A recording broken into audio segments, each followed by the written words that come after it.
Hello guys, இது வந்து பார்த்திங்கன்னா எங்கள் வீட்டில் இருக்கக்கூடிய புதினா செடி தாங்க. நான் அப்பார்ட்மெண்ட்டில் இருக்கனால பால்கனியில் என்னால் முடிஞ்ச அளவுக்கு ஒரு 2-3 செடி வந்து வச்சு வளர்த்துட்ருக்குறேங்க.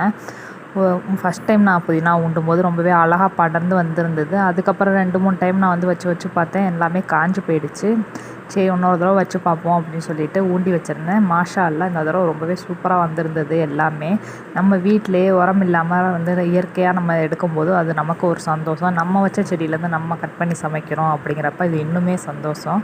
கண்டிப்பாக எல்லாருமே உங்களால் முடிஞ்ச அளவுக்கு ஒரு சின்ன தொட்டியில் ஏதாவது ஒரு செடினாவது வச்சு பாருங்கள். அதுலேருந்து ஒரு பூவோ ஒரு பழமோ இந்த மாதிரி கொத்தமல்லியோ புதினாவோ அது எல்லாம் நம்ம வச்சு நம்ம எடுத்து சமைக்கிறப்போ அவ்வளோ ஒரு ஹாப்பிங்க. ஃப்ளேவருமே இந்த புதினா தழை கட் பண்ணும்போதே அவ்வளோ ஒரு ஃப்ளேவராக இருந்துச்சு. எந்த விதமான உரமோ கெமிக்கலோ எதுவுமே இல்லைங்க. ஜஸ்ட் அரிசி களைஞ்ச தண்ணி, டீத்தூள், அதை மட்டும் தான் கொண்டு வந்து போடுவேன் டெய்லிக்கும். அதுக்கே சூப்பராக வந்துருந்துச்சு. கண்டிப்பாக நீங்களும் ட்ரை பண்ணி பாருங்கள். தேங்க்ஸ் ஃபார் வாட்சிங்.